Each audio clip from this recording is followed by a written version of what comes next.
Bonjour. Bonjour à tous.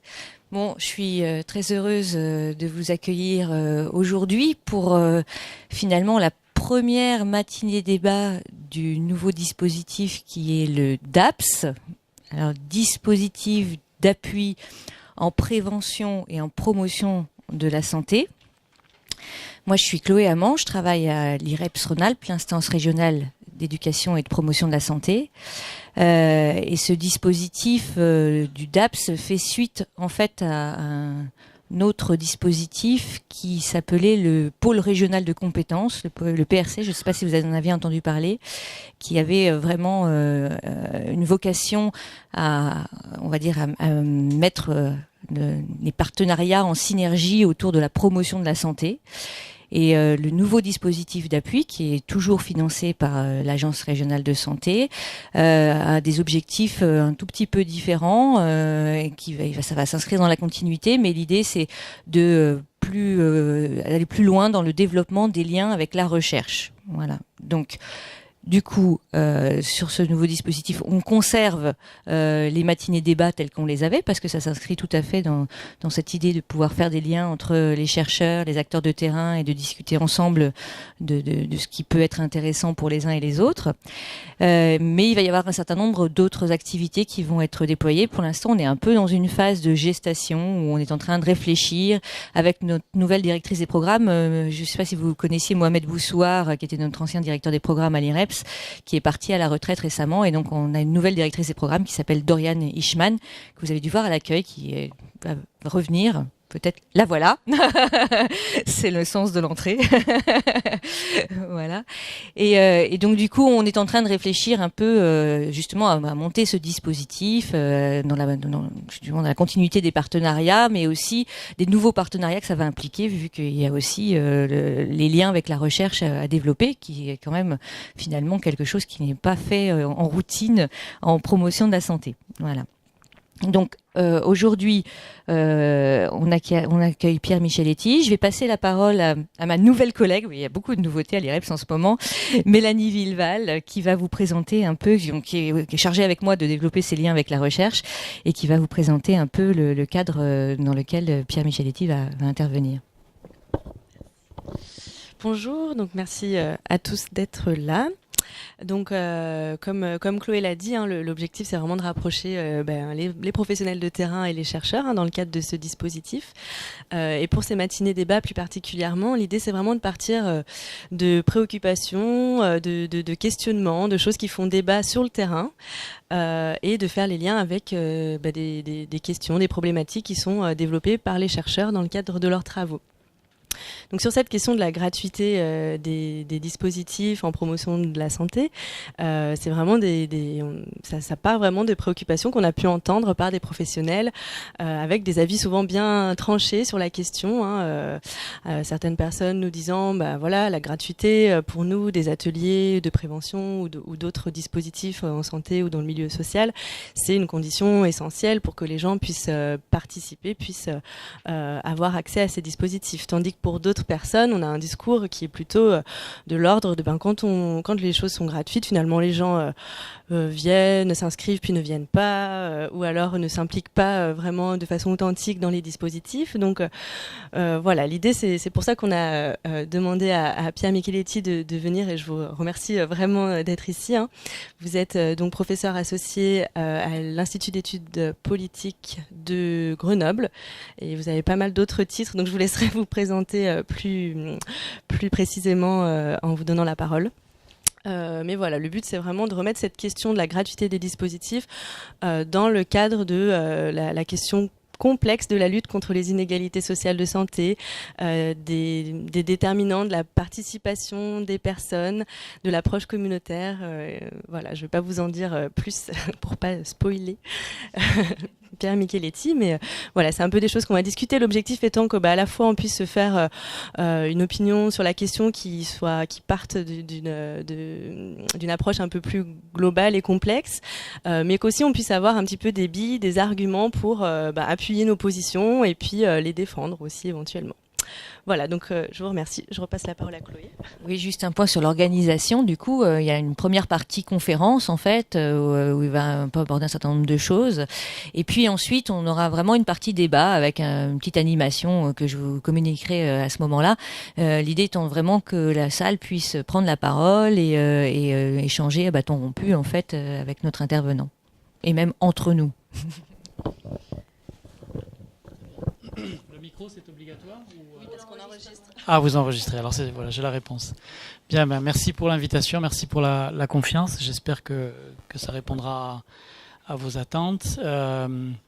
C'est l'occasion pour moi de retrouver une ancienne étudiante aussi, donc c'est toujours sympathique d'avoir des nouvelles des jeunes gens qu'on a eu à côtoyer. Pour finir de me présenter rapidement, je rajouterai que j'ai cet enseignement à Sciences Po, mais j'en profite pour faire un petit coup de pub pour un diplôme d'université qu'on a mis en place à la fac de médecine il y a une quinzaine d'années. Donc vous êtes les bienvenus et vous pouvez le faire savoir, d'autant plus que ce diplôme on l'a construit et on est vraiment dans l'esprit de la journée. On l'a monté dans une logique de co-construction. C'est-à-dire en agrégeant, en partant d'un diagnostic des besoins qu'il y avait sur la ville de Grenoble. À l'époque, je dirigeais le service de santé de la ville et j'étais amené à auditionner des dossiers associatifs pour les élus avant que les élus attribuent des subventions, et les dossiers des associations en santé étaient vraiment très faibles. Donc soit on restait sur une posture un peu de donneur de leçons et de jugement, soit, et c'est la deuxième option qu'on a pris, on a réagi en disant il faut donc aider entre autres les acteurs du secteur associatif à monter en compétence sur l'acquisition de connaissances pour que la qualité des dossiers, des diagnostics, des objectifs soit clarifiée. Et donc j'ai pas le temps de développer ici, mais on a donc construit ce diplôme en validant complètement depuis la validation du besoin qui existait, en croisant mon point de vue avec celui du Conseil général à l'époque du secteur associatif, et entre autres est monté dans la machine et est un des piliers de cet enseignement le responsable de l'IREPS pour l'Isère, qui est Marc Brisson, qui est un des piliers historiques de l'enseignement et qui lui-même, donc, dans l'esprit de coportage, pilote un des 6 modules. Voilà. Et d'un point de vue non professionnel, j'ai un long passé associatif avec Médecins du Monde, et donc Médecins du Monde m'a aussi permis un espèce de grand écart entre ici et là-bas, entre les problématiques internationales et les problématiques de précarité en France. Et aujourd'hui, je suis engagé à l'UNIOPS, dans la fédération qu'est l'UNIOPS, et à Action contre la faim, dont je suis le vice-président. Donc tout ça pour vous dire que j'ai un goût particulier et je pense une assez bonne connaissance des questions de gouvernance associative. Donc si vous voulez qu'on discute de ça dans le débat, en quoi le secteur associatif contribue-t-il à la construction des politiques publiques, c'est un sujet sur lequel je viendrai volontiers si vous le souhaitez, puisque je crois qu'il y a pas mal de responsables associatifs parmi vous. J'ai cru comprendre qu'il y avait des représentants des CCAS, de certains services municipaux de santé, et puis de l'éducation nationale. Est-ce que j'oublie des institutions ou des familles d'institutions? Des caisses de retraite. Et puis je crois que j'ai vu des gens de la CPAM, non? Il n'y a pas quelqu'un qui vient de la CPAM? Elle s'est excusée. Très bien. Donc, le pôle santé, très bien. Comme ça, je sais à peu près à qui j'ai affaire. Donc, je vais vous faire au galop un panorama de ce que je considère comme des questions connexes au thème de la journée d'aujourd'hui. Donc, le thème, c'était la gratuité, levier ou frein de la participation. Donc il y avait déjà dans la façon dont était posée la question un parti pris qui était de triturer la question de la gratuité autour de la notion de participation, ce qui est pas une approche neutre sur les questions de santé. Et donc pour provoquer un peu celles qui m'ont invité, je dirais, est-ce que c'est levier ou frein à la participation ou levier ou frein à une meilleure santé, la participation étant un des moyens pour plus d'efficacité en la matière. Et donc je vais le traiter de la façon suivante, et c'est là que je vais être un petit peu télégraphique parfois ou caricatural. Je vais le traiter en 5 points, quelques rappels et définitions, pour être sûr qu'on mette les mêmes mots sur les mêmes concepts. Je vais m'appesantir sur la notion cruciale d'inégalité sociale de santé, cruciale au plan de l'expression de la solidarité et de la préoccupation d'équité en santé. Donc c'est pour ça que je vais m'y appesantir. Puis je reviendrai à la question, la gratuité. Comment répondre à la question? Je m'empresse de dire que je ne vais pas répondre de façon binaire, oui ou non, hein, mais je vais chercher à donner des éléments de réflexion. Et sur ce 3e point, regard croisé, ça dépend qui répond. Le point de vue du psychanalyste ne sera pas le même que celui du sociologue, qui ne sera pas le même que celui du politiste. Donc, de façon un peu télégraphique, là aussi, je vous donnerai à voir quelques points de vue assez tranchés sur la question. Et puis, comme je suis à l'IREPS, je dirais que la meilleure façon de répondre à la question, c'est donner la parole aux gens concernés. Qu'est-ce qu'ils en disent, eux, les personnes potentiellement confrontées à des problèmes de santé sur les questions de gratuité. Donc, ce qui me permettra surtout de balayer un certain nombre de concepts sur la participation. Et puis, je terminerai sur quelques réalités internationales. Pour 2 raisons. Cette notion de la gratuité, elle a été centrale dans les politiques internationales en matière de santé. Alors, il y a eu l'initiative de Bamako en 84 ou 85 ou 86 où il fallait absolument être dans la participation aux dépenses de santé, alimenter des fonds de solidarité, etc. Et puis, coup de gouvernail quelques années après, avec aujourd'hui les objectifs du millénaire pour le développement, ou sur les questions de santé. Au contraire, on remet un coup de projecteur sur la nécessité de la gratuité. Et en tous les cas, en étant modeste, au moins sur 2 piliers que sont la santé de l'enfant et le suivi des grossesses des femmes. Donc les questions de santé internationale se prêtent éminemment au débat qui est posé aujourd'hui. Et par ailleurs, je les utilise parce que, en matière d'inégalité sociale de santé, les questions internationales, c'est les mêmes phénomènes que ceux qui prévalent en France, mais avec une puissance 100. C'est-à-dire que les mécanismes qui conduisent aux inégalités sociales de santé vont se trouver potentialisés par les réalités des questions internationales sur lesquelles je reviendrai. Donc c'est un objet intéressant à travailler parce que, et sans faire de mauvais esprit, il est tellement caricatural, les mécanismes des inégalités sociales de santé sont tellement caricaturaux dans les pays en développement qu'on peut comprendre plus facilement ce qui se cache derrière le concept. Donc j'ai à peu près 1 heure d'exposé, ce qui ne m'interdira pas de temps en temps de vous lancer des perches pour vous faire réagir sur une question ou sur une autre. Et je vous invite vraiment à vous en saisir. Hein. J'ai en face de moi aujourd'hui un public qui ressemble beaucoup à celui du DU Santé Précarité que j'évoquais. C'est-à-dire il y a parmi vous des professionnels, des gens chevronnés, vous savez des choses. Donc l'idée c'est que si je vous propose une interrogation avec une question, que vous vous sentiez complètement à l'aise, parce que la plupart des questions que je vais évoquer, elles n'amènent pas des réponses simplistes. Donc on peut avoir des points de vue différents sur ces questions. Puis de temps en temps, je me lèverai pour faire de la prévention d'escarres et pour travailler la circulation des membres inférieurs. Ça, c'était pour vous dire que j'étais resté un peu carabin, parce que de formation initiale, je suis médecin. Comme ça, vous l'aurez compris. Alors, sur le premier point, quelques rappels et définitions. Je voulais commencer par un point de vue plutôt de politiste, hein, de sciences politiques. C'est que vous êtes, malgré toute votre diversité professionnelle, des acteurs au service d'une politique publique. Donc une politique publique, qu'est-ce que c'est? C'est un programme d'action propre à une ou plusieurs autorités publiques ou gouvernementales. C'est-à-dire qu'un gouvernement peut être dans le faire. Il prend lui-même les services hospitaliers, ou il assume la santé scolaire, pour prendre des exemples de professionnels présents dans la salle, ou il peut déléguer à un conseil départemental la PMI ou la gériatrie, etc.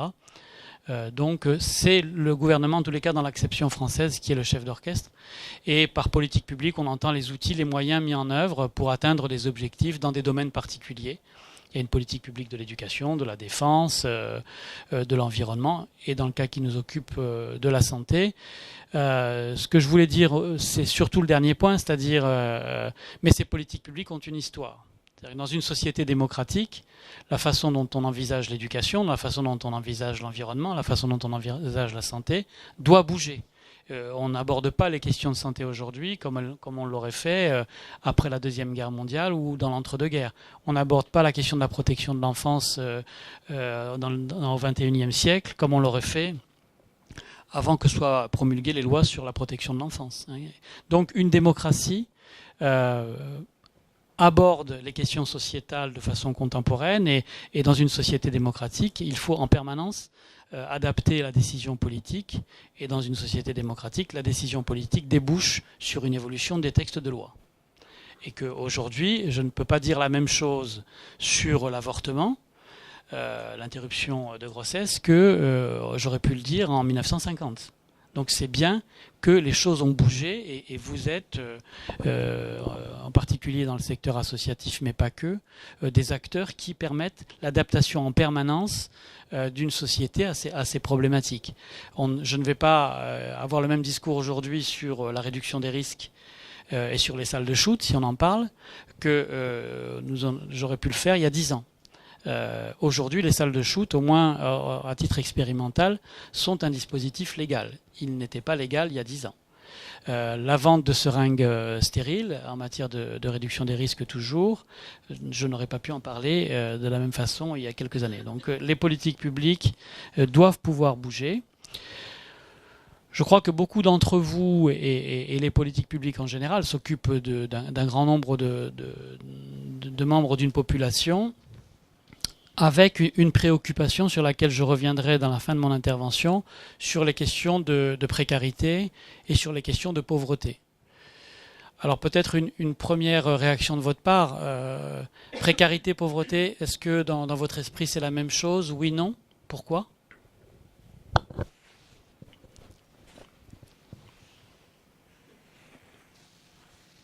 Alors, est-ce que c'est pareil? Il y a ceux qui viennent du secteur associatif, vous pouvez vous identifier?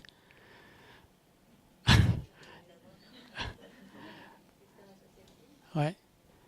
Et donc, je vous pose la question à vous, parce qu'il faut bien essayer de déclencher la discussion, mais la question vaut pour tout le monde. Santé, précarité et pauvreté, c'est pareil? Oui. Je ne viens pas du secteur associatif, mais du milieu agricole. Alors, mais allez-y. Hein.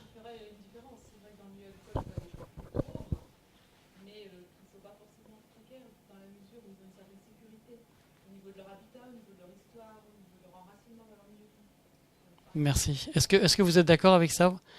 Parce que vous venez de dire exactement les mots qu'il faut, c'est-à-dire que, et je vous propose les définitions suivantes, celle de Wresinski sur les notions de précarité et celle de l'INSEE sur la question de pauvreté. Et quand vous avez dit la question de l'insécurité, elle est centrale sur les histoires de précarité. Donc voilà ce que disait Joseph Wresinski. La précarité se définit comme l'absence d'une ou plusieurs sécurités, notamment celle de l'emploi, etc., que vous venez d'évoquer d'emblée. La notion de pauvreté, et en particulier de pauvreté financière, économique, se définissant comme une différence, comme c'est dit là, un état de manque en termes de biens ou de position sociale tel que la personne est incapable de vivre de la même façon que la moyenne des autres personnes de la société. Donc c'est un positionnement par rapport à une moyenne, ce qui fait dire à Jean Furtos, que vous connaissez peut-être de nom, qui est une des personnalités de la région, puisqu'il gérait l'ONSPER, qui était l'observatoire, l'ORSPER qui est devenu l'ONSPER, l'observatoire régional de la situation psychique des personnes en risque d'exclusion, de la santé psychique des personnes en risque d'exclusion. Il travaillait au Vinatier. Et il disait, en gros, je reprends sa formule, le pauvre c'est celui qui a peu, le précaire c'est celui qui a peur. Et je trouvais que c'était une bonne synthèse des deux définitions qui précèdent. Quand on parle de précarité, il y a un auteur qui revient souvent, c'est Serge Pogam. et qui lui attire l'attention sur le caractère transitoire et réversible de ces questions de précarité et sur le fait que ce cumul de difficultés amène à un risque de rupture progressive des liens sociaux dans les différents cercles que sont la famille, le voisinage, le réseau amical et le réseau professionnel. Ce que j'ai oublié de vous dire, c'est que cette projection, vous l'aurez. Je l'enverrai à Mélanie et à Chloé. Donc si vous voulez prendre des notes, vous le faites. Mais en tout cas, sachez que l'intégralité de tout ce que je vais vous montrer, vous l'aurez en fichier attaché dans les jours qui viendront. La santé, c'est quoi? Quelle définition vous donnez à la santé?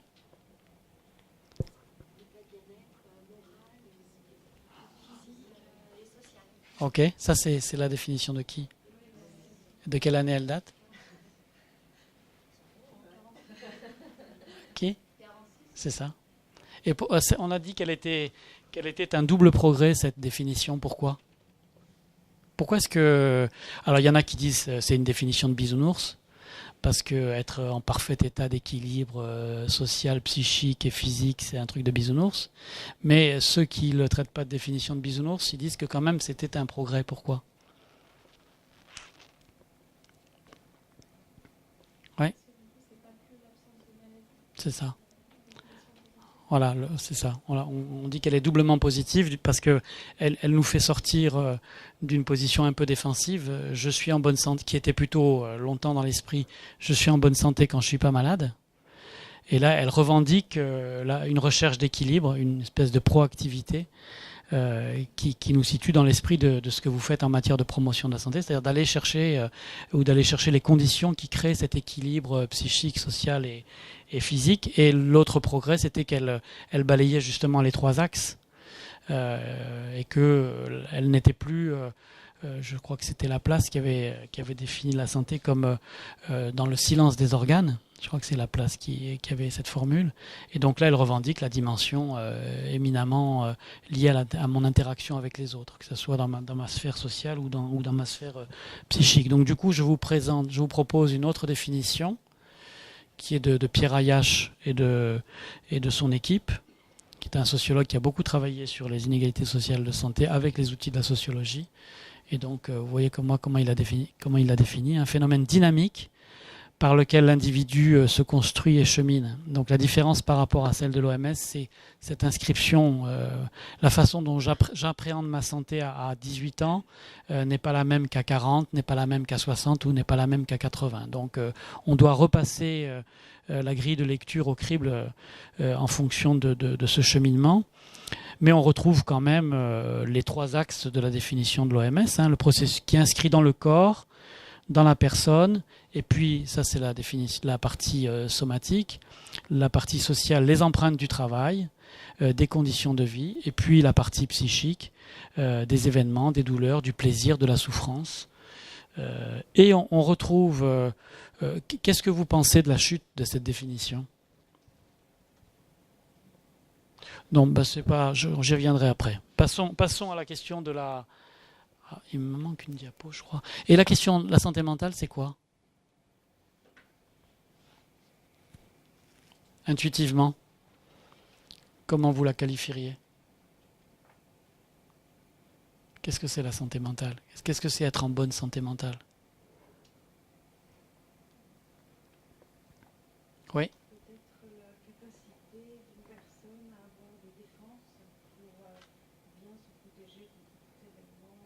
D'accord. Et alors vous diriez... D'accord. Donc Ok. Ok. Vous êtes assez d'accord avec ça?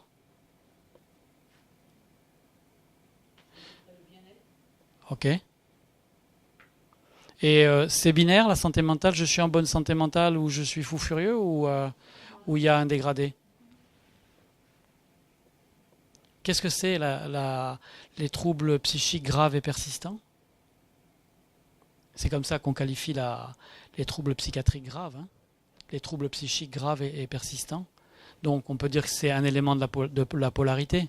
C'est les formes les plus dégradées de la santé psychique, et puis jusqu'à nos névroses des uns et des autres habituelles. Et il y a tout un dégradé là-dedans. Vous êtes d'accord avec ça, sur ce dégradé? Combien il y a dans la population française de pourcentage de personnes qui sont porteurs de pathologies graves et persistantes? Un ordre d'idée.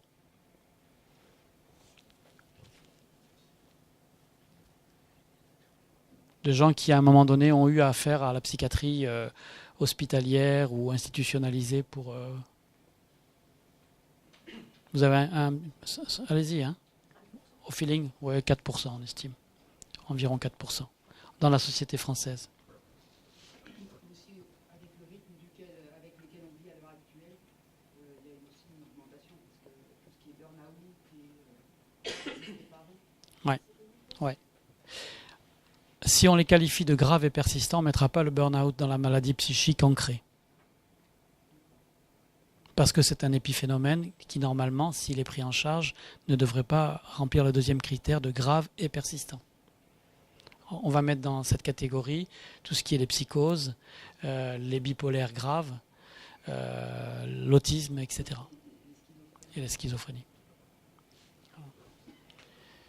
Donc en tous les cas, ce que disait votre collègue, la première réaction, c'est surtout un mécanisme de défense, c'est ça, hein, contre les agressions, une revendication de bien-être, vous avez dit, c'est ça, et puis qu'est-ce que vous avez dit d'autre? D'adaptation. D'accord? Alors pardon, j'ai dû intervertir, vous avez... cette définition, hein. Donc c'est ce qui permet à l'individu, au groupe et à l'environnement d'interagir. Je crois que vous l'avez cité, l'un avec l'autre, de manière à promouvoir le bien-être, les capacités de développement, la réalisation de ses objectifs, et puis une chute de cette définition qui est assez politique en fait, en disant que pour être en bonne santé mentale, par ailleurs, j'ai besoin que soient réunies des conditions de justice et d'égalité fondamentale. Autrement dit, si je vis dans un environnement politique qui crée des inégalités sociales, ou si je vis dans une société qui ne respecte pas les conditions d'égalité fondamentale à cause de mon sexe, ou à cause de mon orientation sexuelle, ou à cause de mes convictions politiques ou religieuses, ne sont pas créées les conditions de cette favorable à une bonne santé mentale. C'est ce que vous dit cette définition dans sa chute politique. Bon, j'ai anticipé un tout petit peu en enfonçant des portes ouvertes, mais comme on est à l'IREPS, c'était difficile de ne pas revenir sur les déterminants de la santé, hein, qui est une formulation parmi d'autres. Il y a différents modèles, hein. Tout ce que je vous présente aujourd'hui, la définition de la santé publique, je crois qu'il y en a 52 ou 60 de répertoriés. Sur les schémas de déterminants de la santé, il y a différentes écoles. Ça, c'est un schéma assez simpliste, mais pour dire qu'il y a un certain nombre de facteurs qui ont une influence sur la santé et qu'elle ne se résume pas au système de soins. Et on va avoir un contre-exemple tout à l'heure de ces questions. Alors, en parlant du coût de la santé, qu'est-ce que la nation française dépense pour sa santé chaque année? Soit vous répondez, si vous pouvez, en pourcentage de la richesse nationale, soit en volume financier. Alors en pourcentage, c'est plus facile. D'après vous, la nation française consacre quel pourcentage pour ses dépenses de santé? 14%, vous diriez? Non, 30%, non. 14%, il est très près. 11 à 12%. Quels sont les champions du monde? Les États-Unis. En premier, combien? Qui a dit les États-Unis? Oui. 17%. Mais on nuancera après tout à l'heure. La différence entre la France et les États-Unis est en quoi? La France est dans le peloton de tête, hein, juste après les Scandinaves, avec l'Allemagne. Mais quelle est la grande différence? Ouais, c'est le système de protection sociale, hein, qui repose beaucoup plus sur le système assurantiel privé aux États-Unis. J'y reviendrai tout à l'heure. Et alors la somme, c'est combien? Combien, vous dites? Des millions. Bon, là, vous ne vous mouillez pas beaucoup. Un ordre de grandeur. Et la défense, c'est combien du budget le pourcentage? Non, mais pour savoir comment vous réagissez, parce que souvent, ça surprend. En France, le pourcentage de la nation française, elle consacre combien à sa défense? Combien vous dites? Ok. Vous avez vu? Alors, vous êtes d'accord? Non? La santé, 55 milliards? Non, je voulais vous troubler un peu. La défense, c'est moins de 2%. Et le général de Villiers, qui a démissionné l'été dernier, il a démissionné parce que le gouvernement n'avait pas respecté les 2%. Et alors que intuitivement, j'ai souvent cette réponse, dans l'esprit de nous tous, on a l'impression qu'on a un effort de guerre très volontariste. Ah ben, ça dépend des circonstances, bien sûr, oui. Donc 2%. Et ça représente 240 milliards d'euros par an. La santé.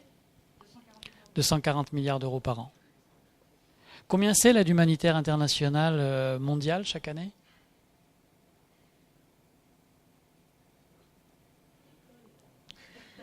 Ah non, mais c'est pour. Non, c'est pas à l'école. Non, c'est pour partager les choses. Sinon, je peux vous asséner des chiffres pendant 1 heure, hein, mais je pense que vous préférez plutôt interagir. Combien? Plus, moins? Pour l'aide humanitaire mondiale. Hein.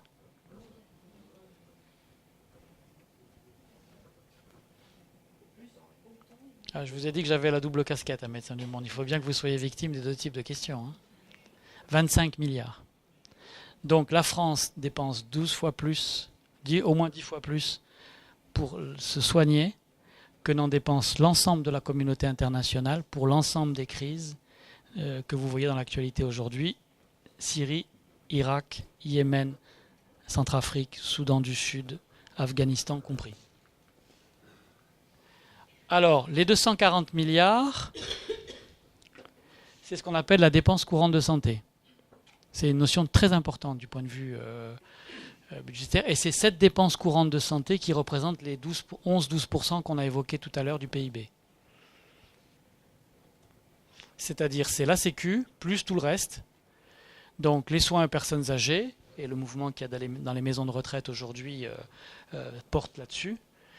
Les soins de longue durée, les indemnités journalières des gens qui sont malades, tout ça est adossé dans l'enveloppe de 240 milliards d'euros de la dépense courante de santé.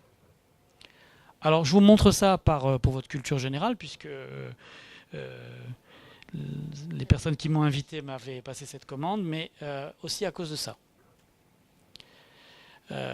Qui est vrai encore aujourd'hui. Je n'ai pas retrouvé, c'est pas que je sois feignant, mais en gros, l'équation reste la même. Dans la colonne de gauche, vous avez la part de mortalité prématurée évitable. D'accord? C'est-à-dire, c'est quoi la mortalité prématurée évitable? Vous faites que travailler dessus. Qu'est-ce que c'est ce qu'on appelle? Vous ne faites que vous opposer à la mortalité prématurée évitable. Comment on peut la définir?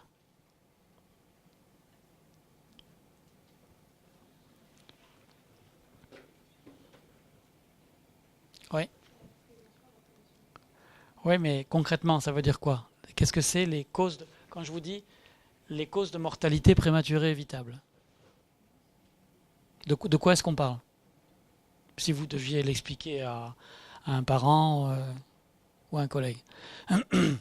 Ben, ce sont toutes les maladies dont on meurt de façon prématurée et dont on ne devrait pas mourir en France compte tenu du niveau de développement. C'est-à-dire qu'il n'est pas normal, entre guillemets, de mourir du diabète avant 65 ans, de mourir de maladies cardiovasculaires avant 65 ans, eu égard au niveau de développement de notre pays.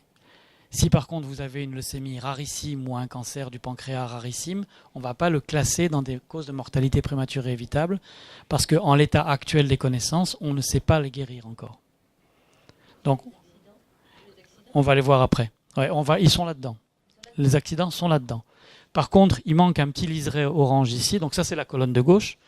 Et la colonne de droite, c'est la dépense courante de santé. C'est pour ça que j'ai commencé par vous définir la dépense courante de santé, c'est-à-dire tout ce que je vous ai raconté tout à l'heure.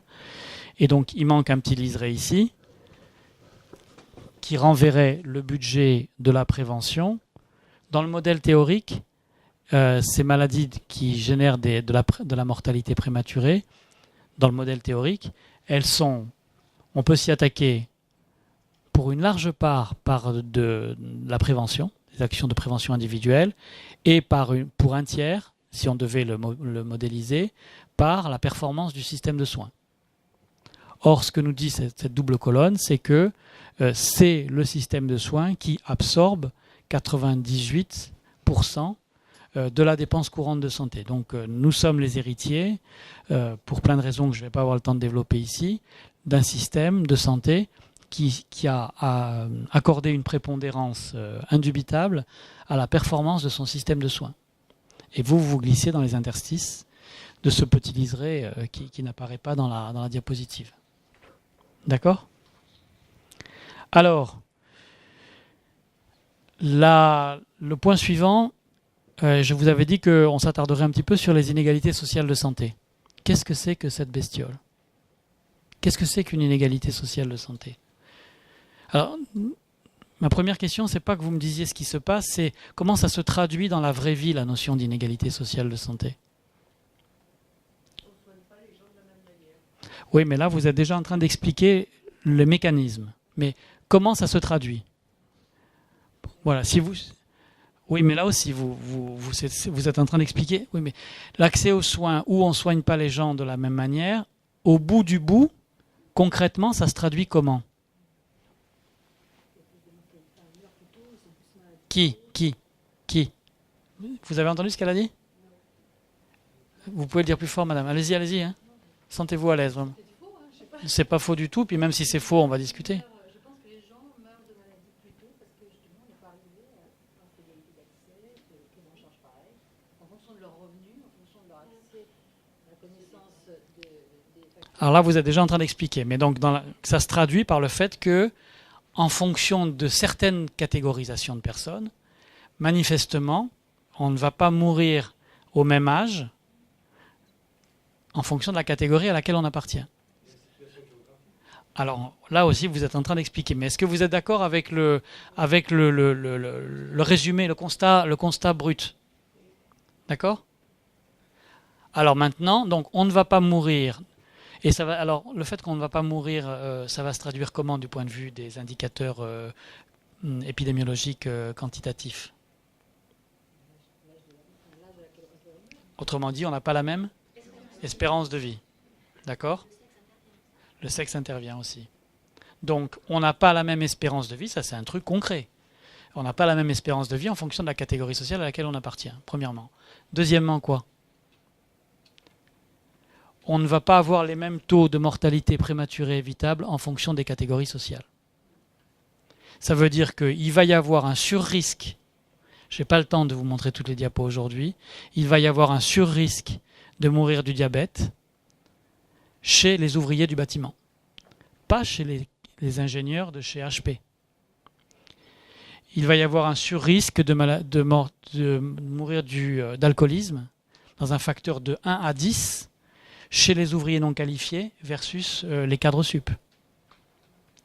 Donc, cette notion d'inégalité sociale de santé, elle évoque l'ensemble des mécanismes qui aboutissent à ce que, en fonction de sa catégorie sociale d'appartenance, on n'a pas la même espérance de vie. Et cette différence d'espérance de vie, elle est alimentée par le fait que nous sommes impactés différemment par la mortalité prématurée évitable selon notre catégorie sociale. L'un prépare l'autre. Vous êtes d'accord ? Si on prend une des principales causes de mortalité en France, les maladies cardiovasculaires, on a un bon observatoire de ces questions qui est la santé scolaire. qu'on appelle plus santé scolaire, la promotion de la santé en faveur des élèves. Et on a un bon observatoire qui est l'examen obligatoire de l'entrée en 6e. Parce que là, on a un examen qui permet, c'est une des rares occasions qu'on a de collecter de l'information épidémiologique uniforme pour tout le monde. L'obésité chez les enfants à l'entrée en 6e, elle est 11 fois plus élevée chez les enfants d'ouvriers que chez les enfants de cadres. Dès lors, comment s'étonner que ce soit dans cette catégorie-là qu'on retrouve statistiquement les plus grandes chances de mourir de maladies cardiovasculaires avant 64 ans, avant 65 ans.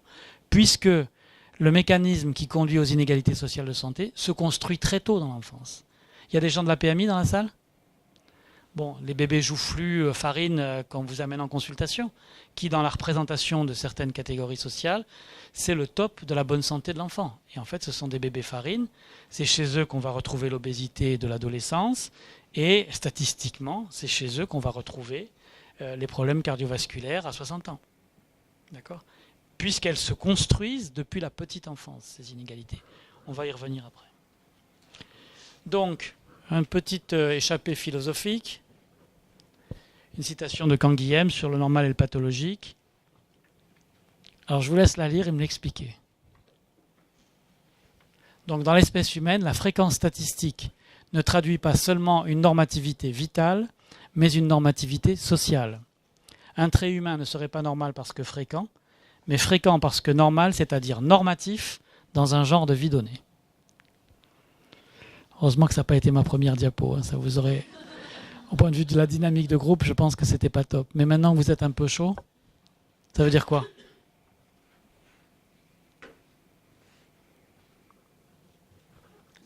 Alors je reformule. Je vois des gens en consultation. Alors d'abord, qui veut réagir ? Vous vouliez réagir ? Si, je sens que vous voulez réagir. Non ? Non ? J'avais l'impression que vous vouliez parler, mais je ne vais pas vous forcer. Hein. Qui nous fait une lecture du texte ?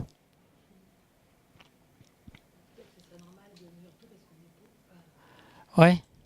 Donc, on est en consultation, et puis il y a quelqu'un qui dit à une consultation type de Médecins du Monde, par exemple, où il y a des personnes roms, puis on dit, ils sont presque tous obèses. C'est normal, ils sont roms. Sous-entendu, il y a une normativité vitale. Ils sont roms et ils sont gros. Non. Ils sont gros parce que dans le mode de vie et le mode d'alimentation des populations roms, il y a un surrisque d'obésité. C'est ça qu'il nous dit. D'accord ? La normativité, elle n'est pas vitale, physique, elle est sociale. C'est parce que je suis confronté à telle réalité sociale que j'ai face à moi des options. Certaines options se ferment et me conduisent vers tel ou tel surrisque au niveau physique. Ça vous parle ou pas ? C'est pour ça qu'il y a 10 fois plus de mortalité prématurée évitable liée à l'alcool chez les ouvriers non qualifiés que chez les cadres sup. C'est une normativité, entre guillemets, sociale. Donc, la notion d'inégalité sociale, elle traduit le fait que si tous les humains sont mortels, qui est en théorie une égalité naturelle théorique, l'âge auquel survient le décès, ainsi que les conditions et la qualité de vie de chacun durant l'existence, l'une d'entre vous avait déjà évoqué ça tout à l'heure, ne sont pas superposables. Ils obéissent à une distribution dans la population générale qui va suivre un gradient social favorable à certaines catégories de personnes. Ça vous parle ? J'ai employé un gros mot tout à l'heure, mais comme j'étais censé faire une couche de définition vite fait, qu'est-ce que c'est que l'épidémiologie ? Les données épidémiologiques ont montré que. Vous le voyez souvent, ça, dans votre métier. Alors ? Expliquez-nous l'épidémiologie pour les nuls. C'est moi le nul. Et vous m'expliquez.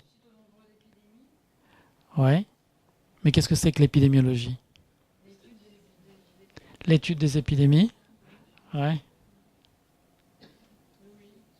Oui, mais encore, ça c'est. Là, vous m'avez dit un mot pour un autre, et moi, je ne connais rien. Alors, il est question de données quantitatives, statistiques, ouais. Donc, c'est une science qui trimballe des chiffres quand même, on va le dire comme ça. Démographique, oui, des notions chiffrées, mais ça peut, c'est interdit en France, mais ça peut. Pourquoi c'est interdit en France et pas aux États-Unis? Pourquoi on ne peut pas dire comme aux États-Unis, on va classer les maladies cardiovasculaires, les Afro-Américains, les Indiens, les Hispanos, les machins, les trucs? Pourquoi elle a... Ouais. Ouais, ouais. Oui, mais pourquoi? Il y a deux raisons, moi. Ouais, mais encore. Pays des droits de l'homme, mais les Américains, ils respectent pas mal les libertés individuelles aussi, par certains côtés. Pourquoi ils ont une classification ethnique qu'on n'a pas? Là? Ouais. C'est politique, ouais. Non, il y a deux raisons. On va pas, normalement, je fais une pause de 10 minutes. Là, il y a deux raisons. Il y a le modèle républicain français, qui est qu'on ne compte pas les gens en fonction de leur origine raciale. Ce sont des choses qu'en Angleterre ou aux États-Unis, on utilise la population indo-pakistanaise, les Noirs africains, les Asiatiques, etc. Le modèle d'intégration n'est pas du tout le même. Et en France, en plus, quelqu'un dit c'est les fruits de l'histoire. Eh ben, là, on n'est pas sur un modèle communautariste. Ça, c'est la première béquille. Et la deuxième, c'est quoi? C'est le traumatisme de la Shoah, qui fait qu'aujourd'hui, la loi interdit de classer les gens, soit au plan ethnique, soit au plan religieux, etc. Le modèle républicain ayant été, par ailleurs, très, très impacté par le traumatisme de la Deuxième Guerre mondiale. D'accord? Alors, donc, et l'épidémiologie, je n'ai pas oublié.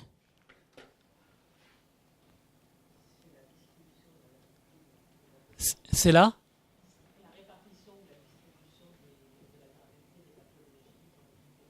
Exactement.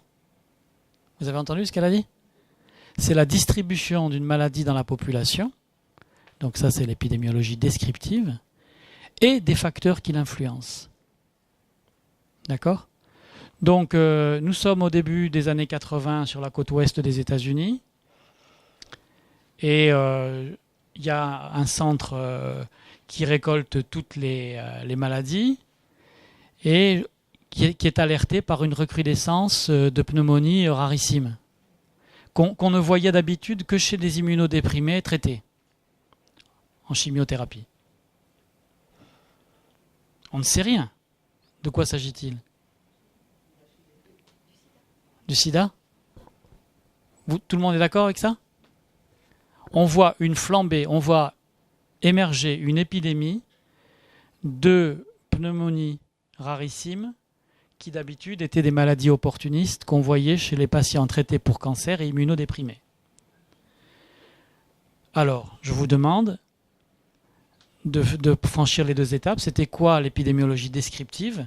Étude de la distribution d'une maladie dans la population et des facteurs qui l'influencent. Donc, faites le résumé de... Pas ceux qui travaillent sur le sida là-bas, parce que je sens que... Ou pas sur le sida, mais vous savez répondre, donc. Ok. Donc, qu'est-ce que constatent du point de vue descriptif les gens qui sont interpellés? Étude de la distribution d'une maladie dans la population. Qu'est-ce qu'ils constatent? Non, vous êtes déjà interprétative. Étude de la distribution d'une maladie dans la population et des facteurs qui l'influencent. Exactement. Bizarre, cette épidémie, contrairement à ce qu'on voyait d'habitude chez les cancéreux de 60 ans, qu'est-ce qui se passe pour que cette même pathologie se développe tout d'un coup exclusivement chez des hommes jeunes? Et des facteurs qui l'influencent, homosexuels multipartenaires ou toxicomanes injecteurs. Donc voilà, vous savez tout sur l'épidémiologie. Alors pour en revenir aux inégalités sociales de santé, j'ai plus qu'un quart d'heure, je vais cavaler. Voilà, donc cette étude date un peu, mais j'ai pas voulu multiplier les diapositives, j'aurais pu vous en montrer plein. On a sur la période 90-96, on a étudié une cohorte d'hommes et de femmes, et on a décidé que on allait standardiser la cohorte sur la mortalité pour les hommes et pour les femmes des personnes qui ont fait des études supérieures. On a divisé la cohorte en 4 catégories: études supérieures, baccalauréat, CEP, certificat d'études et pas de diplôme. Et on regarde, chez les hommes comme chez les femmes, comment meurent les individus dans les 2 cohortes. Et alors ?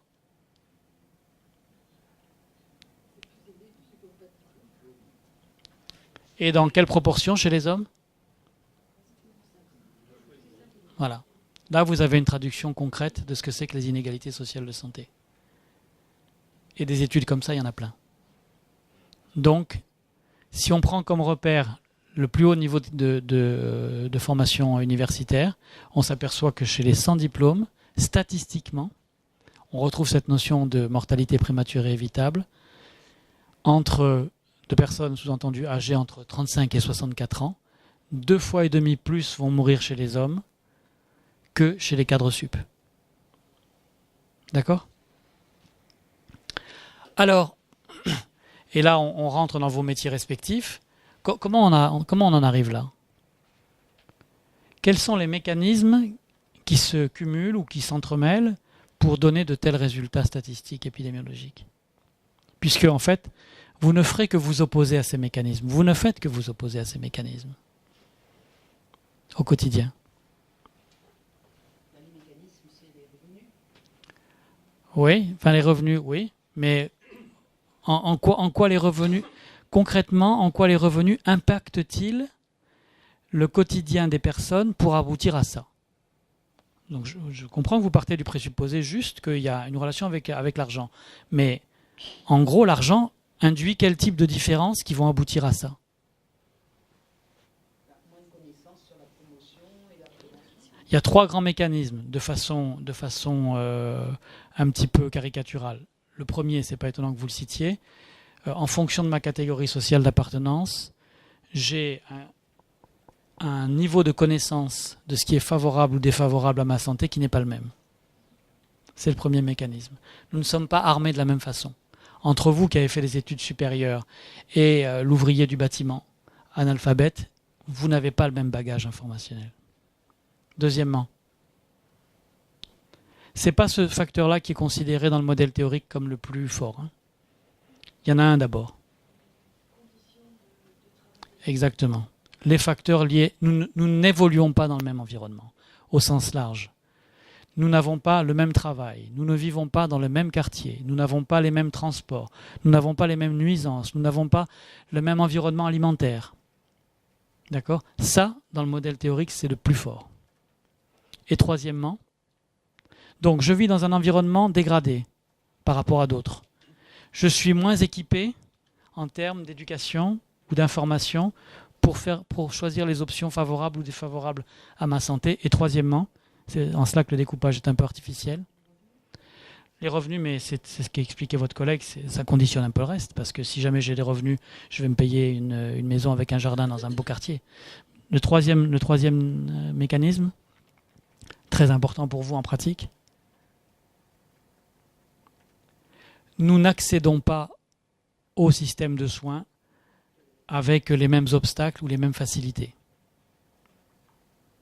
D'accord ? Nous ne sommes pas confrontés aux mêmes difficultés quand vient le moment de rentrer en contact avec le système de santé. Donc,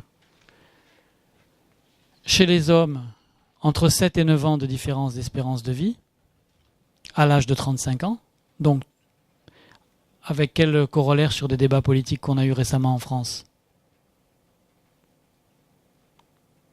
En quoi cette information est-elle reliée à des débats politiques assez intenses qu'il y a eu il y a 2 ou 3 ans ? L'âge de la retraite, avec quelle notion qui a émergé ? La notion de pénibilité du travail. Donc si vous êtes sur un chantier avec un marteau-piqueur toute la journée, vous êtes confronté à ce phénomène de pénibilité du travail, et donc vous êtes exposé de façon supplémentaire à un certain nombre de risques, directement liés à votre métier, mais aussi à cause de votre niveau de salaire, vous n'allez pas être logé dans le même endroit, etc., etc. Vous n'allez pas manger la même chose, etc. Deuxième mécanisme, le déficit de connaissances et d'informations, ce sur quoi vous travaillez souvent, j'imagine, les uns et les autres. Et troisièmement, le retard dans le contact avec le système de dépistage et de soins quand vient le moment de rentrer en contact. Alors on pourrait distinguer, c'est ce qu'on appelle l'accessibilité aux soins. Vous savez qu'il y a une accessibilité primaire, secondaire. Vous faites la différence ou pas? C'est quoi la différence entre accessibilité primaire et secondaire?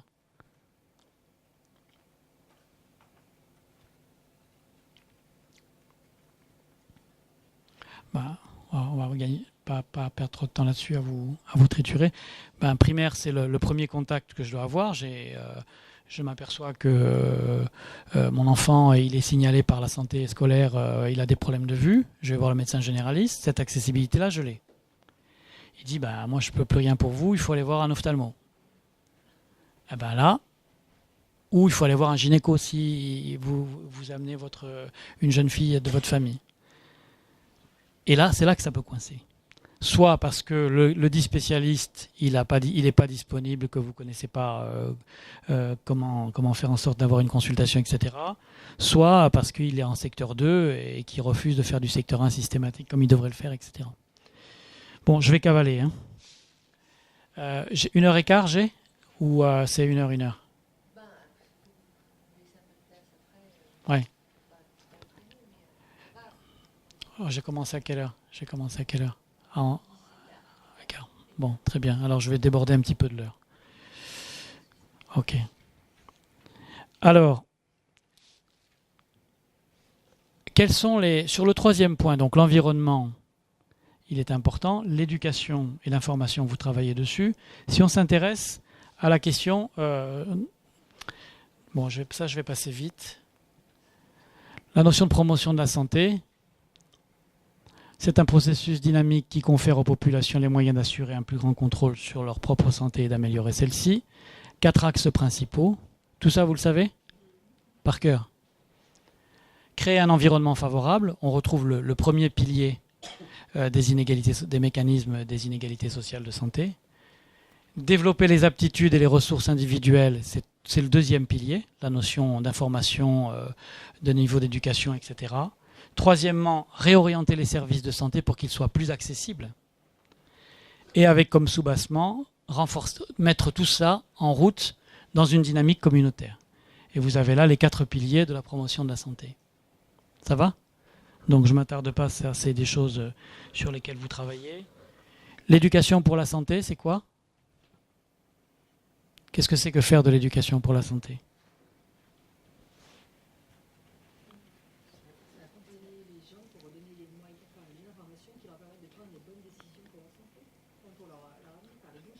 Ok, de donner les informations. Donc je rentre et je viens vous rencontrer. Vous êtes les salariés d'une entreprise et je vous dis attention, fumez-tu. Je sors, j'ai fait de l'éducation pour la santé. Parce que là j'ai fait de l'information. Alors pas que, ça veut dire quoi? Qu'est-ce que la délivrance de l'information ne suffit pas, d'accord? Et donc quel est votre objectif quand vous faites de l'éducation pour la santé? Ouais. Autrement dit. Et donc vous attendez des personnes qu'elles fassent quoi? Qu'elles changent de comportement, d'accord ou pas? Et qu'elles changent de comportement de façon volontaire. J'y reviendrai après. Donc sur l'accessibilité aux soins, quand des personnes nécessitent une prise de contact avec le système de soins, je vais aller vite, pardon, mais je veux garder du temps pour les histoires de gratuité.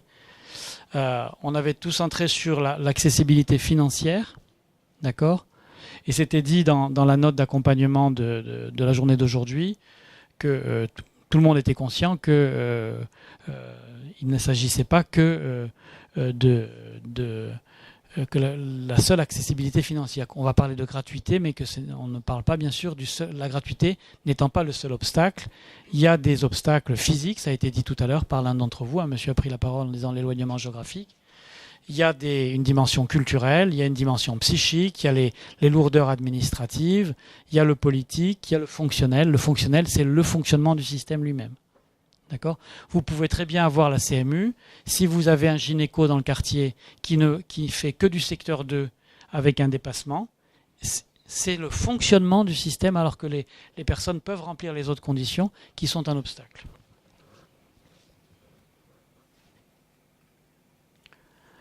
Pour illustrer mon propos, vous avez une enquête qui fait référence chez les SDF, l'enquête Samantha. Intéressez-vous uniquement à la dernière colonne.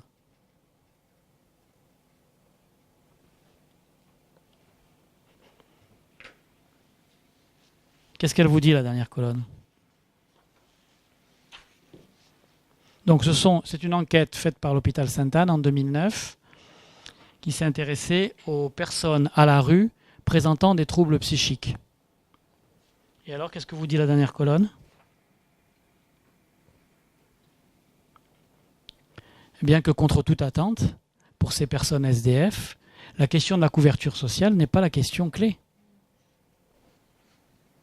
On voit que 40% ont la CMU, les deux sexes confondus, 30% d'autres formes de sécurité sociale, 15% l'aide médicale État pour des étrangers, et que donc on voit que malgré qu'ils soient en déficit d'accès aux soins, la question financière, enfin la question de la gratuité éventuelle des soins via la couverture sociale n'est pas l'entrave majeure. Or, ils sont en difficulté d'accès aux soins. Donc ça renvoie au schéma précédent qui l'accessibilité financière est une des composantes, mais avec toutes les autres, avec la composante psychique, géographique, culturelle, etc. etc. D'accord ? Donc l'éducation pour la santé, vous l'aurez en diapo, on vise l'adaptation volontaire à des changements de comportement. Adaptation volontaire à des changements de comportement. Alors, venons-en à la gratuité sur le dernier quart d'heure. La gratuité au service du contrat social. Donc finalement, la question c'est, est-ce que dans les obstacles auxquels je suis confronté dans mon contact avec le système de santé, par rapport à l'arborescence précédente, et la question qui avait été évoquée en réunion de travail qui avait conduit les organisatrices à choisir ce thème aujourd'hui, c'est faut-il considérer que cette question elle est centrale dans les difficultés que rencontrent les populations. Alors je vais pas comparer, je vais pas trancher, plutôt je vais juste exprimer ou vous répercuter différents points de vue. Le premier point de vue, c'est celui du politiste. Et si on prend l'angle de la France, je vous rappelle ce que dit la Constitution française. Les hommes naissent et demeurent libres et égaux en droit. Les distinctions sociales ne peuvent être fondées que sur l'utilité publique. Et ça, c'est l'article 1er de la Déclaration des droits de l'homme. C'est ce que dit la Constitution française. Et ce qu'on constate, c'est ce qu'on a évoqué tout à l'heure sur la façon dont se développent les inégalités sociales de santé, c'est que malgré cette posture politique théorique, depuis la naissance d'un individu, se développent de manifestes inégalités face à la santé et à la maladie, qui impactent à la fois l'espérance de vie, vous l'avez dit, mais aussi la qualité de la vie, au détriment des personnes aux revenus les plus faibles. La mortalité prématurée évitable touche également de façon très discriminante les différentes catégories sociales. Donc le point de vue du politiste, c'est de dire si l'argent est un facteur discriminant pour pouvoir respecter l'esprit de la Constitution, alors on doit développer plutôt des politiques qui ont recours à la gratuité. C'est ça l'implicite de cette position politique. Est-ce que vous êtes d'accord? De dire, je suis élu, et donc en tant qu'élu, je dois veiller au respect de la Constitution. 2, je constate que si l'égalité existe à la naissance, très vite après, confère mon exemple tout à l'heure chez les petits enfants obèses vus par la PMI, on rentre dans une forme de discrimination. Et qu'il semblerait que cette discrimination, elle s'articule beaucoup sur la question des catégories sociales. Donc le politiste et le système français a plutôt tendance à dire nous devons combler les pertes de chance que constituent les pertes de revenus. Donc on a plutôt un système qui va prôner un rattrapage social en faisant la promotion de la gratuité. Je fais court hein, pour vous laisser cogiter et réagir après en groupe, mais il y a cette posture. Deuxième conséquence de cette approche des politistes, qui est de dire donc, attention, quand je fais du travail auprès des populations précaires, je ne suis pas dans le caritatif ou dans l'humanitaire, je suis dans la stricte mise en œuvre de politiques publiques qui visent à respecter l'esprit de la Constitution. Donc je ne suis pas dans le compassionnel en théorie. Je suis dans mon mandat politique qui est que les politiques publiques, en matière de PMI, en matière d'éducation pour la santé, de santé scolaire, constatant la construction de ces inégalités sociales, doivent y remédier en tant qu'organisation mandatée par le gouvernement pour travailler au respect de l'équité entre les individus. Ça va? Vous êtes d'accord avec mon point de vue? Vous pouvez en avoir d'autres. Donc, agir ne relève pas de la charité ou de la bonne volonté. Ça fait partie de l'esprit même des politiques publiques dans notre pays. Les théories des anthropologues. Pour faire court là aussi, je pense qu'il y a des gens plus compétents dans la salle pour revenir sur les théories de Marcel Mauss sur le don et le contre-don.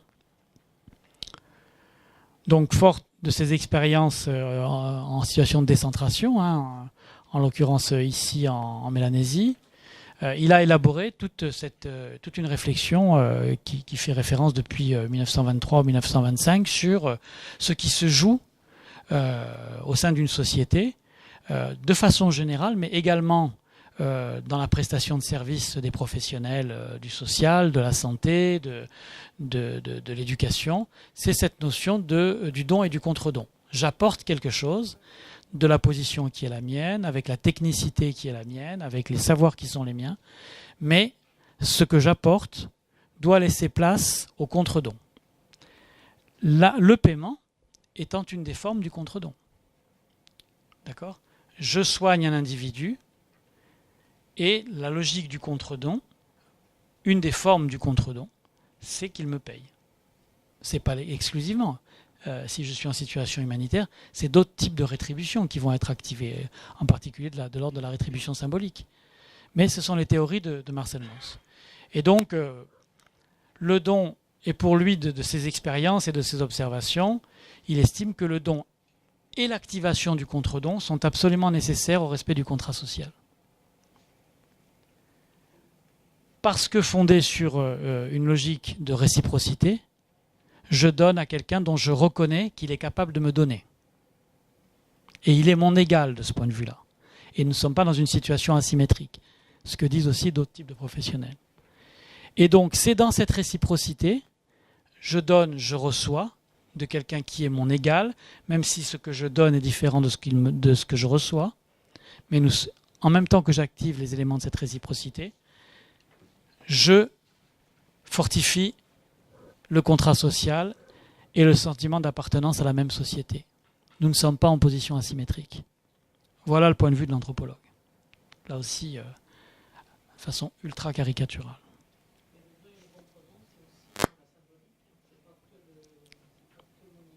C'est pour ça que je parlais des humanitaires avec la rétribution symbolique.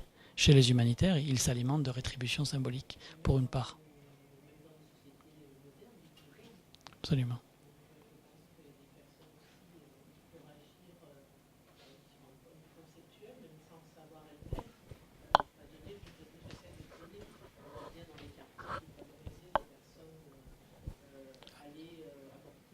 Des petits gâteaux, absolument.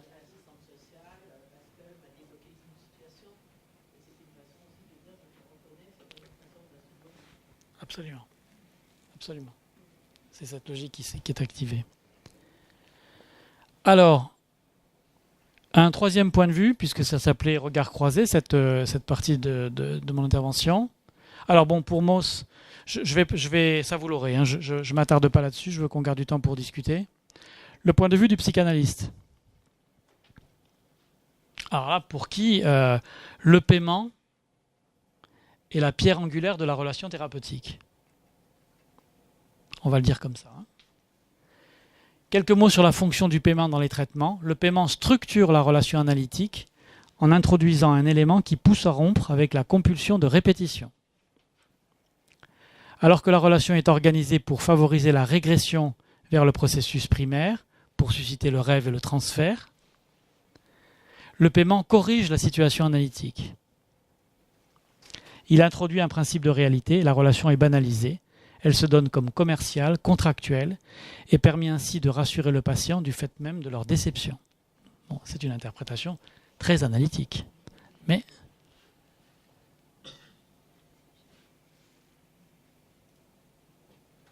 donc je vous cite l'auteur à qui j'emprunte cette formule, vous pourrez la rechercher. Voilà, donc, et j'aurais pu, je ne l'ai pas fait, et ça d'ailleurs peut-être si jamais je faisais un jour cette intervention, j'aurais pu vous traduire le point de vue de l'économiste. Parce que quand je citais tout à l'heure les politiques internationales avec l'expérience de l'initiative de Bamako, c'est bien parce qu'il y avait des inquiétudes sur la capacité des pays en développement à assumer le coût de la prestation en santé qu'est née cette initiative de Bamako. Donc les économistes auront un point de vue aussi complémentaire avec tout ça, en disant mais si attention, si on ne veut pas être dans l'assistanat, si on va avoir un système qui n'est pas mis en tension et en danger de faillite, bref, il faudrait encore qu'il y ait différentes écoles d'économie, mais bon. Patrick Declercq, qu'est-ce que vous en avez entendu parler? C'est un auteur qui est un psychanalyste, je crois que de formation au départ, je crois qu'il était philosophe. Il a écrit un bouquin qui a fait beaucoup référence en même temps, qui s'appelle Les naufragés sur les SDF. Il a fait des photos? Oui. Et puis il a fait un bouquin très provoque, il est volontiers provoque, qui s'appelle Le sang nouveau est arrivé, où il dézingue le secteur associatif en disant la relation d'aide est une relation tellement asymétrique que tous ces personnes qui sont dans la bien-pensance se payent sur la bête en termes de reconnaissance narcissique. En gros, je fais du Declercq là en résumé, mais il est très incisif sur ce qui fait du bien d'ailleurs, ce qui fait du bien parce qu'il montre ce qu'il a pu constater lui dans la relation d'aide et en quoi l'asymétrie peut devenir gênante autour de la question de l'altérité et de l'équité par exemple. Où là justement, à force de ne laisser aucune place au contre-don, c'est pour ça que je vous parle de lui, pour le coup, dans une relation d'aide qui ne laisserait aucune place au contre-don. Je suis dans la toute-puissance, c'est moi qui apporte, c'est moi qui décide, et surtout je n'ai rien à prendre. Comme ça, je reste bien installé sur mon piédestal et bien dissymétrique. Et Alain Ehrenberg, qui, je ne sais plus avec qui on parlait de la santé mentale, qui jusqu'à il y a peu présidait le Conseil national de la santé mentale, qui est un sociologue. Il a écrit différents bouquins qui font référence, entre autres La fatigue d'être soi, qui a été un bouquin qui a été très... que je vous conseille de lire, en disant en quoi une société démocratique, tant qu'on avait le papa qui était le roi et qui décidait pour nous, ça pose des problèmes politiques, mais c'est très reposant au niveau psychique quand même. Parce qu'on a le papa, et la société française, elle a plus le papa qui s'appelle le roi, mais qui s'appelle le président, et on assure une représentation du décideur politique qui reste très le papa de la nation quand même. Et il dit oui, mais attention, parce qu'une société qui s'émancipe, c'est fatigant d'avoir la responsabilité de soi et de ne plus pouvoir se réfugier derrière le papa qui aurait mal fait. Ça épuise psychiquement. Ben oui, mais c'est fatigant d'être responsable. Puisque ce qu'on fait de bien ou surtout ce qu'on fait de mal, c'est pas la faute du papa ou de la maman, c'est la faute de soi. Donc d'où le titre du bouquin, La fatigue d'être soi. Mais c'est pas pour ça que je vous parle de lui. Il a fait en matière de sociologie comparée, il a fait un travail très intéressant entre la société française et la société aux États-Unis, qu'il connaît manifestement très bien. Et il montre en quoi, forcément, deux pays qui n'ont pas la même histoire et qui n'ont pas la même histoire politique ne peuvent pas générer le même système de solidarité. C'est ce que je vous raconte sur le papa. Et qu'on ne peut pas comprendre, ça c'est moi qui le dis parce qu'à l'époque où il l'écrivait, c'était pas à l'ordre du jour, on ne peut pas comprendre les réticences qui prévalent dans la société américaine, par exemple, sur l'histoire de l'Obamacare, Vous êtes tous au clair avec ça, hein? On ne peut pas le comprendre si on le regarde avec des lunettes d'un Français et si on ne le regarde pas avec les lunettes d'un Nord-Américain. Parce que pour nous, c'est hallucinant, mais dans le système de représentation des États-Unis, le débat, il est plus compliqué que chez nous. Et Kennedy disait volontiers une phrase que je cite toujours pour illustrer le fait qu'un pays, forcément, il imagine les questions sociales et les questions de solidarité au prisme de son histoire politique. Kennedy disait « On ne peut pas comprendre la société des États-Unis si on n'a pas intégré deux choses, le poids du protestantisme dans la psychologie collective et le poids dans la mémoire collective liée à la conquête de l'Ouest. » Et Kennedy disait « Je vais vous résumer la conquête de l'Ouest, qui elle-même résume l'esprit américain. Les faibles ne sont jamais partis, pardon, les trouillards ne sont jamais partis, et les faibles sont morts en chemin. » Et Kennedy disait « Toute la société américaine est imbibée de cette mémoire collective. Les trouillards ne sont jamais partis, et les faibles sont morts en chemin. » 30 millions d'individus sont sur le carreau parce qu'ils n'ont pas les moyens de se payer un système assurantiel privé très onéreux. On est vraiment désolé, parce qu'on reste un petit peu protestant quand même. Je ne sais pas s'il y en a dans la salle, mais tant pis. Donc on a un peu de compassion malgré tout, mais les faibles sont morts en chemin. C'est comme ça. Alors je vous la fais ultra caricaturale, mais c'est quand même ancré dans le psychisme de la société nord-américaine. Voilà, je vais terminer vite fait. Donc lisez le bouquin d'Ehrenberg qui s'appelle « La société du malaise ». Et il dit ça va tellement loin que même ça a conduit à des écoles de pensée psychanalytique qui n'ont rien à voir. Parce qu'on ne traite pas en psychanalyse un Américain comme on traiterait en français, parce que les soubassements idéologiques et historiques ne sont pas les mêmes. C'est ce qu'il développe dans ce bouquin qui s'appelle la société du malaise. Voilà, bon, la participation, je vais aller vite. Je termine dans 5 minutes. Juste, quand même, on est en Rhône-Alpes. Regardez la colonne de gauche. Les principales causes de mortalité prématurée évitable dans votre région. Qu'est-ce que vous en pensez ? Ça date un peu, il y a des données plus récentes après, mais elles restent d'actualité. Qu'est-ce que vous en pensez ? Ces fameuses mortalités prématurées évitables par rapport à la question de Chloé tout à l'heure où on retrouve les accidents de la circulation.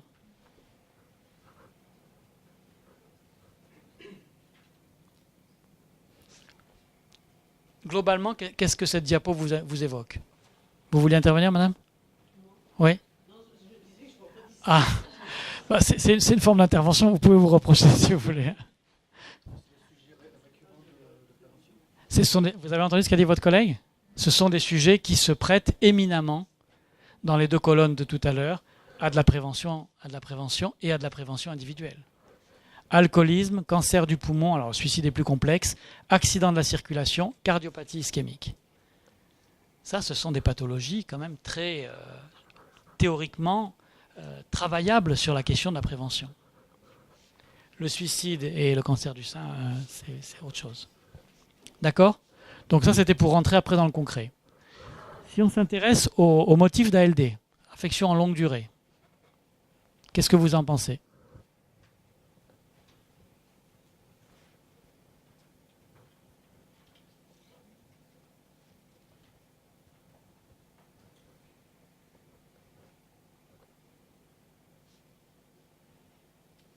Des remarques ou pas ? Moi, j'en ferai une qui est on retrouve des choses qui renvoient à de la prévention individuelle, et puis on voit aussi le part des troubles mentaux dans les trois catégories. Hein. De 15 ans, on a 3 catégories d'âge. Regardez, les troubles mentaux sont à chaque fois positionnés dans le top 5 des causes d'affection de longue durée. Hein. Ce qui est très étonnant qu'on les retrouve comme première chez les 15-34 ans. Or, nous sommes en 2001. On n'est pas encore on évoquait tout à l'heure le burn-out et la pression professionnelle. Ou alors, on l'avait déjà, mais on ne le qualifiait pas de la même façon, socialement. Y aller ?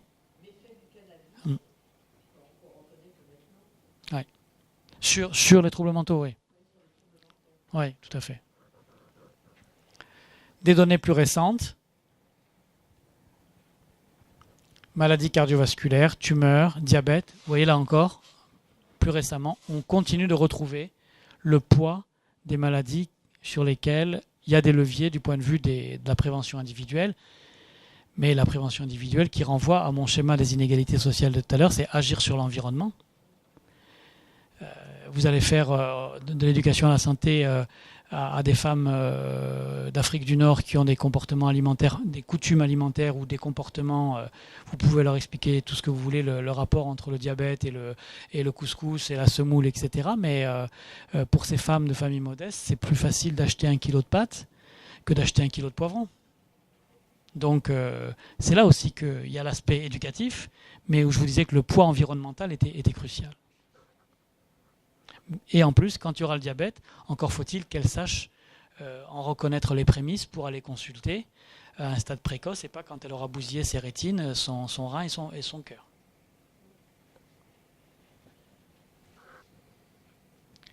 Quelques données départementales, mais bon, je n'ai pas le temps de le décrypter avec vous. Un bouquin qu'on a bâti sur le programme du DU de Grenoble que j'évoquais. Voilà, si vous travaillez sur ces questions, j'en profite pour faire un petit coup de pub. Quelques données internationales. Donc, sur les données internationales, c'est les 3 mécanismes, puissance 10 ou 100, c'est ce que j'évoquais tout à l'heure. Je vous rappelle, un environnement dégradé, au sens large, un faible niveau d'information et d'éducation. Alors, si on s'intéresse, un très bon indicateur dans les pays en développement, c'est le taux d'alphabétisation des petites filles. En tant que population à risque, mais en tant que vecteur de la cohérence de la famille en plus. Donc une population qui a 10% d'alphabétisation de ses filles, elle est doublement pénalisée. Elle est pénalisée pour l'avenir de ses filles et elle est pénalisée dans la capacité qu'a la mère de famille à jouer son rôle de cohésion de la famille, comme c'est souvent le cas dans beaucoup de familles traditionnelles. C'est la double peine. Donc l'éducation, n'en parlons pas, surtout chez les filles, un environnement qui est très dégradé. Quelle est la grande différence en termes environnementaux entre pays européens et pays en développement souvent? Sur les questions environnementales, il y a une grande différence. Je ne sais pas si vous allez trouver. Alors dans les deux cas, les plus pauvres, ils sont confrontés à la dureté du travail, à la dureté des rythmes, à vivre dans des bidonvilles ou de l'habitat précaire. D'accord, mais il y a une différence. Vous voyez où je veux vous amener ou pas? Allez-y. Oui, il y a ça, d'accord. Mais ça, à la limite, je veux dire, la précarité énergétique en France, on connaît aussi. Hein. Non, c'est le poids des maladies infectieuses. C'est-à-dire qu'en plus, les taux de vaccination contre la rougeole, contre l'hépatite, contre la typhoïde, fait qu'il y a dans l'environnement de beaucoup de pays en développement, surtout en milieu tropical, un facteur d'agression que nous n'avons plus, qui est les facteurs liés aux maladies infectieuses. La qualité de l'eau, qui est primordiale, puisque c'est la diarrhée aiguë chez le bébé, est la première cause de mortalité des enfants de moins de 5 ans. Donc si vous avez une eau qui est très dégradée, ça c'est la grande différence. Voilà ce que ça donne, et je termine dans 2 minutes avec quelques images illustratives. Hein. Vous voyez qu'il y a ces données datent, elles sont un petit peu meilleures, ça date de 2008, mais qu'il y a encore un certain nombre de pays où l'espérance de vie est autour de 35 ans, au niveau national. Pourquoi ces pays-là, en 2008 ? Pas la guerre. Vous avez raison, il y a une diapo que j'aurais pu rajouter, mais c'est pas ça. C'est ça. C'était au début des années 2000 les pays les plus impactés par la question du VIH, et qui est une maladie hétérosexuelle beaucoup. Donc l'Afrique, j'essaye de faire des présentations qui ne soient pas trop alarmistes, mais quand même. 10% de la population mondiale en 2012. 10% de la population mondiale. Mais 70% des décès par le VIH. Mondiaux. 50% de la population, de la mortalité maternelle mondiale. 90% de la mortalité mondiale par le paludisme. Et pour faire face à ces problématiques, 10% de la population mondiale, 3% des personnels de santé. Avec en plus la question de la fuite des cerveaux. D'accord ? Soit dans l'immigration choisie, soit embarqués dans les bagages des humanitaires, qui contribuent à cette dissymétrie, alors que beaucoup d'universités forment aujourd'hui en Afrique. Et pour nous ramener à la question d'aujourd'hui, vous avez là, au plan mondial, les dépenses de santé remboursables. Donc, quand vous êtes dans les rouges, vous êtes très bien pris en charge, que ce soit, comme c'est le cas en France, par le système de protection sociale, ou comme c'est le cas aux États-Unis, par des assurances privées dès lors que vous pouvez vous les payer. Et puis, plus vous allez vers les verts, vous arrivez dans des situations où 97% de la dépense de santé d'une famille nécessite la mobilisation de l'argent qui vient de sa poche. Donc ce sont des populations qui vont soit vendre de la terre, soit vendre du bétail, soit s'endetter dès lors qu'il y a un pépin de santé qu'il faut prendre en charge grave pour un pilier de la famille. Si le papa est malade ou si la maman est malade, alors la famille va décider de s'endetter quand ça devient vital pour la structure familiale. Et puis, ce qu'on évoquait tout à l'heure, j'avais commencé par ça, la part du produit intérieur brut que chaque nation consacre à sa santé. La France, 12%, les États-Unis, 17% autour. La grande question étant qui paye. Donc, il faut examiner cette carte avec circonspection. Il y a combien une nation dépense, mais au sein de cette dépense, quelle est la part du budget qui vient du rôle de l'État en tant que chef d'orchestre d'une politique publique. Et j'en termine par une dernière slide qui explique mon inquiétude pour l'Afrique. C'est que l'Afrique, c'est donc 10%, un petit peu plus aujourd'hui, de la population mondiale. Et voilà les projections. L'Afrique pèsera 25% de la population mondiale en 2050 et 40% de la population mondiale en 2100, quelles que soient les corrections apportées.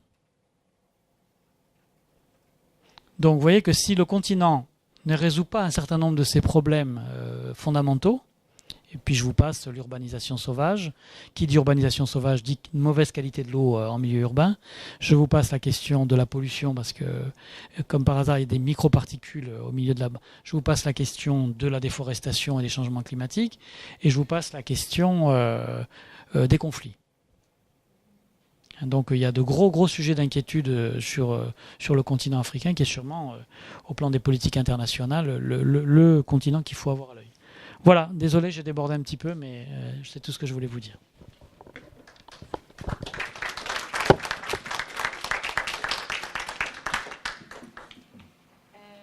Du coup, on se octroie une petite pause, ou si vous êtes chaud, on peut enchaîner sur la partie plutôt débat. Qu'est-ce que vous en pensez ? Il n'y a pas de café.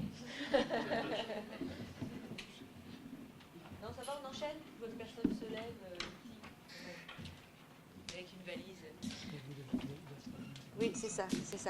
Alors, du coup, la consigne pour la suite, c'est que vous preniez un petit papier individuellement sur une feuille. Vous pouvez noter une pépite.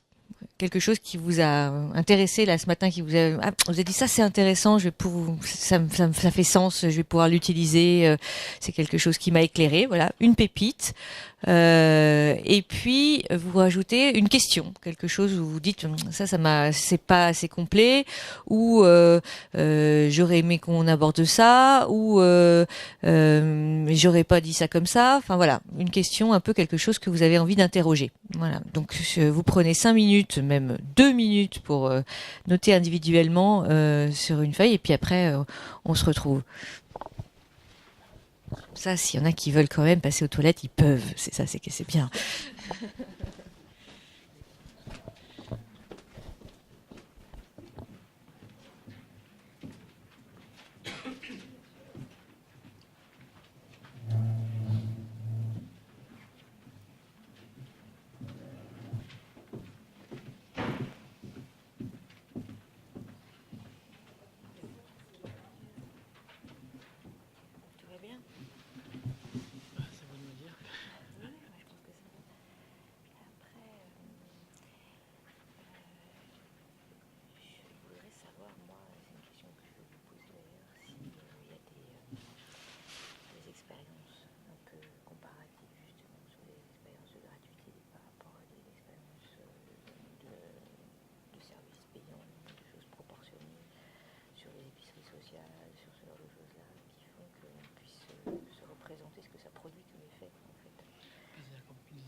parle d'épicerie sociale ou est-ce qu'on parle d'accès à la santé? Est-ce qu'on parle, c'est ça aussi qui est difficile parce que peut-être les données seraient très différentes. Moi j'ai un parti pris qui est plutôt pour la gratuité, en tout cas sur l'accès à la santé. Épicerie sociale, ça je sais pas. Ce que vous pourriez faire sur cette question, mais je ne sais pas si vous avez envie d'y retravailler, c'est vous connaissez Bruno de Goer? Non. Bruno de Goer, c'est le président des Passes de Ronald Oui. et c'est un leader de la télé Carmonde. D'accord. Alors il Ah oui. travaille et il est super. Super intéressant. Je vais noter son nom. Comment il s'appelle? Bruno de Goer. De Goer. De Goer. De... Goer, voilà, c'est ça. Comme ça, avec un T? C'est ça, exactement. Comme ça. Non, santé. Santé. D'accord. Et alors lui, sur les aspects, donc, c'est sa sensibilité et c'est la sensibilité de Télé Carmonde. Sur les questions participatives, il est complètement blindé. En plus, il a son expérience de la base, parce qu'il est le patron de la base de Chambéry. D'accord. Ok.